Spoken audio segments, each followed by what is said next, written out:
લ્યો ભોળા દાદા પાના. ક્યાં છે પાના? આ પાના તો છે અને જોકર કાઢી નાખજો નકર હારી જાહો. એ બાપા અલ્યા મેં ટ્રેક્ટરમાં છત્રી ફિટ કરવા પાના લેવા મોકલ્યો, તા જુગાર રમવાના પાના લઈને આવ્યો. એવું તમે નહોતું કીધું હો.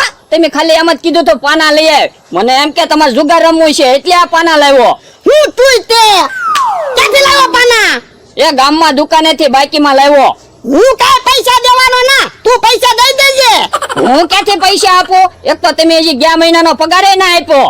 પગાર આપીશ, ટ્રેક્ટર વેચાઈ જાય ને પછી. એવી કાંઈ આપણે બોલી નહોતી હો. ટ્રેક્ટર વેચાય પછી જ પગાર આપવાનો. તે આપણે કાંઈ બેહવાની બોલી નહોતી, કામ કરવાની બોલી હતી.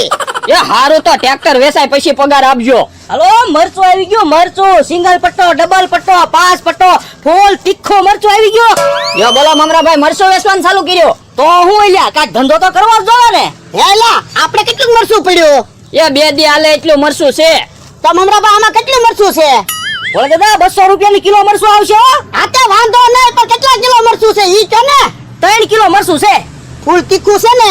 ફૂલ તીખું. 1 મિનિટ ઉભા રહ્યો તમે લ્યો.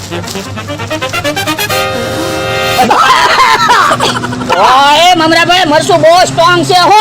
તો અહીંયા સ્ટ્રોંગ જ હોય ને, હું મરચું દેવું લાવું ને. મમરાભાઈ મરચું ઉડાડવાનું ન હોય, કાંઈ દેવા ફૂલ તીખું છે એમ. તો તમને વિશ્વાસ ન આવે એટલે મેં મરચું ઉડાડ્યું. એ હારું 3 કિલો મરચું મૂકી દો. આ તે આ 3 કિલો મરચું છે, મને 600 રૂપિયા આપી દો હાલો. 600 રૂપિયા ટ્રેક્ટર વેચાય ને પછી આપીશ. હે તો ભોળા દાદા તમે મરચું ટ્રેક્ટર વેચાય પછી લેજો. ના ના મમરાભાઈ, હવે અમે મરચું લઈ લીધું. તો એમ થોડું હાલે? બાકીમાં મારે કઈ ધંધો નથી કરવો ભોળા દાદા, પૈસા તો રોકડા જ દેવા પડશે. આપણે રોકડા જ દેવાના છે, પણ ટ્રેક્ટર વેચાય પછી. તો એમ થોડું હાલતું હશે? મારે તો ધંધો નથી કરવો, હું તો ભાગ્યો. ના ના હવે મરચું ન આપતા.